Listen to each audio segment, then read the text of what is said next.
প্রিয় দর্শক শ্রোতা, আসসালামু আলাইকুম এবং অশেষ শুভকামনা সবার জন্য। আমি ঠিক যেই মুহূর্তে এই এপিসোডটি রেকর্ড করছি, কাকতালীয়ভাবে যে বিষয়ে কথা বলবো, তো একটি অপরাধ নিয়ে কথা বলবো, অপরাধ কর্ম। তো সেই অপরাধের শিকার হয়েছিলেন আমার এক আত্মীয়, আমার ব্রাদার ইন ল, আমার ওয়াইফের একমাত্র ছোট ভাই। এই অপরাধের শিকার হয়েছিলেন আজ থেকে বেশ কয়েক বছর আগে। এবং মজার ব্যাপার হলো, আজই আমি যখন রেকর্ড করছি তখনই খবর পেলাম ও আমার বাসায় বেড়াতে আসছে, এখন রাস্তায় আছে। তো প্রিয় দর্শক শ্রোতা, বেশ কয়েক বছর আগের কথা। তো আমার সেই ব্রাদার ইন ল শ্যালক ডাক্তার হতে চেয়েছিলেন, আর সেই জন্যে তিনি একটি মেডিকেল কলেজে ভর্তিও হতে পেরেছিলেন ঢাকার বাইরে, বাজিতপুরে, কিশোরগঞ্জ জেলার বাজিতপুরে Zahurul Islam medical college and hospital.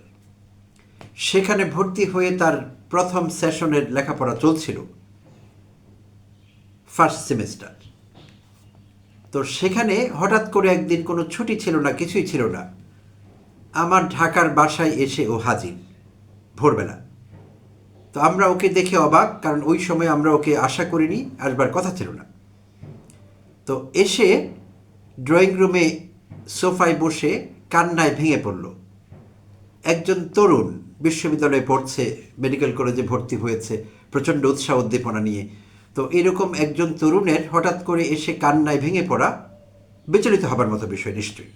আমরাও বিচলিত হয়েছিলাম জানবার জন্যে আসলে কি হয়েছে।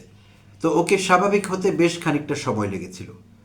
পরে যেসব তথ্য ওর কাছ থেকে আমরা জানতে পেরেছিলাম সেটি ছিল ভয়াবহ, অবিশ্বাস্য। কারণ আমরা কখনো আগে সরাসরি আত্মীয় স্বজনের মধ্যে কিংবা নিকটজনের মধ্যে এরকম গল্প আগে কখনো শুনিনি।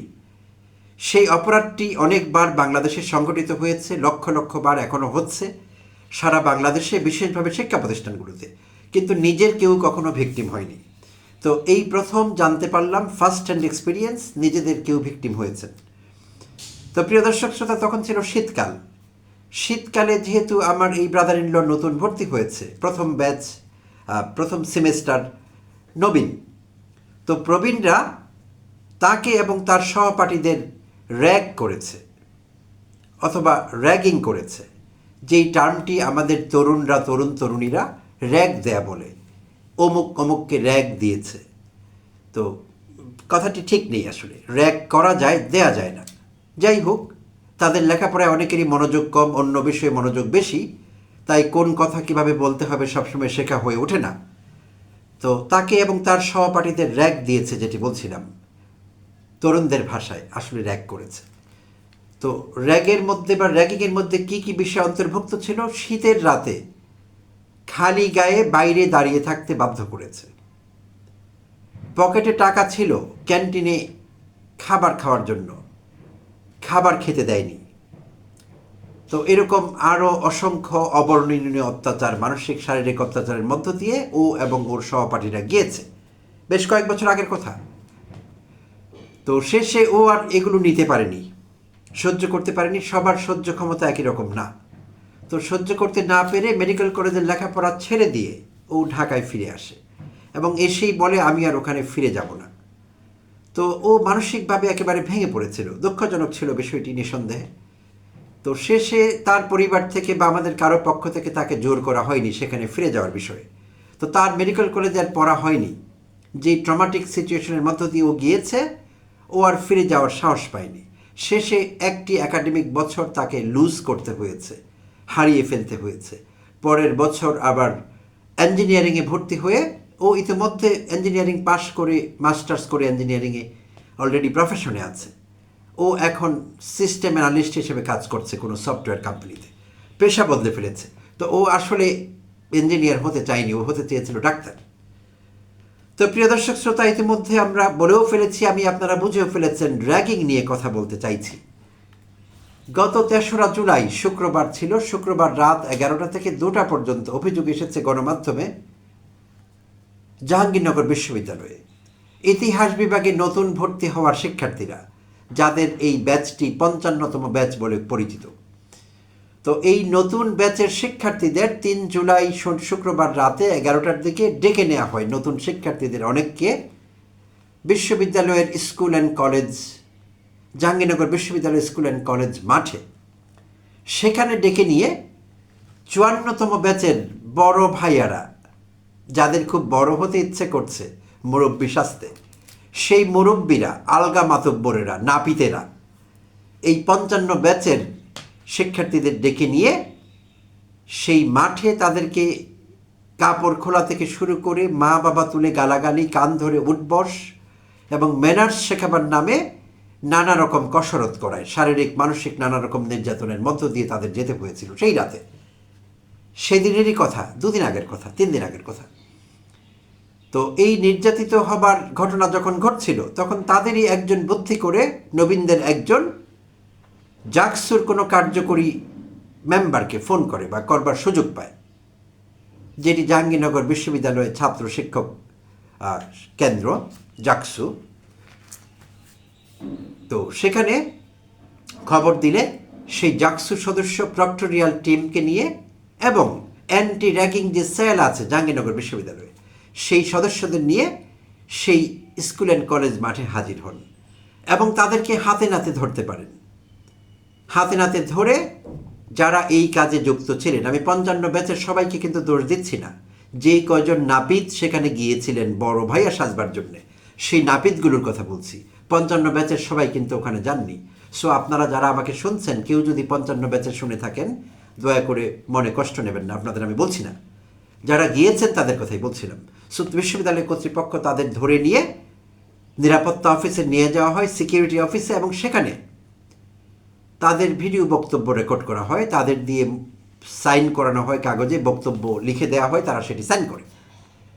আর সেই অবস্থার পরিপ্রেক্ষিতে বিশ্ববিদ্যালয় কর্তৃপক্ষ তাৎক্ষণিক সিদ্ধান্তে শনিবার রাতে আমরা জানতে পেরেছি 12 জনকে শনাক্ত করে সাময়িকভাবে বহিষ্কার করেছে।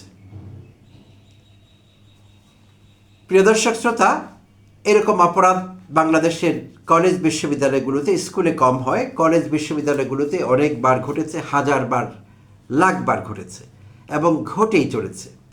পরিস্থিতি অনেক সময় ভীষণ ঘোলাটে হয়েছে।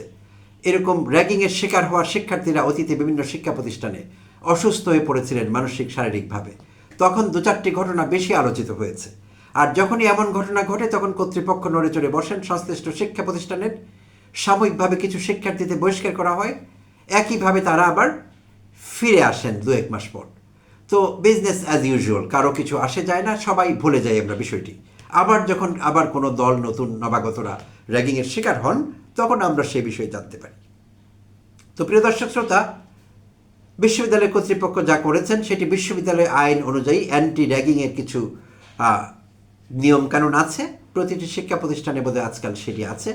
তো জাহাঙ্গীরনগর বিশ্ববিদ্যালয়ের যে অ্যান্টি র্যাগিং নিয়মকানুন আছে, রুলস অ্যান্ড রেগুলেশনস, সেই অনুযায়ী এই শাস্তি দেয়া যায়, সাময়িক বরখাস্ত করা, বহিষ্কার করা, সেটি করা হয়েছে।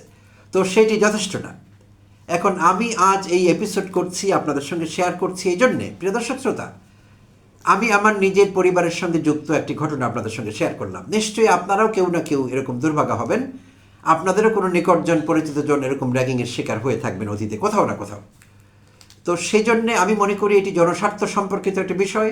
সারা বাংলাদেশের মানুষের এই বিষয়টি জানা দরকার, এই বিষয়ে সচেতন থাকা দরকার, এবং এই জাতীয় অপরাধের, আমি এটি অপরাধ বলবো সরাসরি, এটি একটি ক্রাইম, এই ক্রাইমটি বন্ধ করবার জন্য আমাদের যার যার অবস্থান থেকে আওয়াজ তোলা দরকার, প্রতিবাদী হওয়া দরকার। তো এই মুহূর্তে আমি শিক্ষা মন্ত্রণালয়ের কাছে আবেদন জানাবো। আমি থাম্বনেইলে 3 জন ভদ্রলোকের ছবি ব্যবহার করেছি। এর মধ্যে আমাদের শিক্ষামন্ত্রী ডক্টর এহসানুল হক মিলন আছেন, শিক্ষা প্রতিমন্ত্রী ববি হাজ্জাজ আছেন, আর আছেন শিক্ষা উপদেষ্টা প্রধানমন্ত্রীর মাহাদি আমিন। এরা 3 জনই যোগ্য। শিক্ষামন্ত্রী যুক্তরাষ্ট্রে পড়াশোনা করেছেন, ববি হাজ্জাজ অক্সফোর্ডে পড়াশোনা করেছেন, মাহাদি আমিন অক্সফোর্ড ক্যামব্রিজ ঘোরা। সো তাদের আন্তর্জাতিকভাবে কিভাবে দেখা হয় বিষয়টি, র্যাগিং ওইসব দেশে আছে কিনা, থাকলে কিভাবে নিয়ন্ত্রণ করা হয় বা সেটি কতটি অমানবিক হতে পারে, সব বিষয়ে কম বেশি তাদের জানা আছে। তো তাই আমি 3 জনেরই দৃষ্টি আকর্ষণ করবার জন্যে থাম্বনেইলে 3 জনের ছবি ব্যবহার করেছি। তো আমি তাদের কাছে আকুল আবেদন জানাচ্ছি, অনুরোধ করছি এবং দাবি করছি, জোর দাবি, দেশের মানুষের পক্ষে নিরীহ শিক্ষার্থীদের পক্ষে, আগামী দিনে যারা বিভিন্ন কলেজ বিশ্ববিদ্যালয়ে শিক্ষার্থী হয়ে যাবেন তাদের পক্ষে এই অমানবিক বর্বরোচিত বিষয়গুলো, তথাকথিত র্যাগিংয়ের নামে যা ঘটছে, এইটি চিরতরে বন্ধ করবার জন্যে কঠোর আইন প্রণয়ন করতে হবে। আমি যদ্দূর মনে করি আইন যা আছে সেটি যথেষ্ট না। সর্বোচ্চ আইনবদ্ধ সাময়িক বহিষ্কার করা না, যথেষ্ট না। আমি তাদেরকে অনুরোধ করব এমন আইন করতে হবে প্রমাণ হওয়া সাপেক্ষে। কোনো শিক্ষার্থীর বিরুদ্ধে অন্য শিক্ষার্থীরা র্যাগিং ঘটিয়েছে, র্যাগিং করেছে, তাদেরকে র্যাগ করেছে, এমন ঘটনা প্রমাণ করে যথাযথভাবে নিরপেক্ষ তদন্ত করে প্রমাণ করে প্রমাণিত হওয়া সাপেক্ষে প্রত্যেক দুর্বৃত্তকে, তাদের এখন আর আমি শিক্ষার্থী বলতে পারছি না, আমি দুঃখিত প্রিয় দর্শক শ্রোতা, যারাই এই কাজে যুক্ত হবে তারা দুর্বৃত্ত আমার চোখে। তো এই দুর্বৃত্তদের, এই অপরাধীদের, এই ক্রিমিনালদের বিশ্ববিদ্যালয়গুলো থেকে, কলেজগুলো থেকে পার্মানেন্টলি বহিষ্কার করতে হবে, যেটিকে আমরা বলি এক্সপেল করা।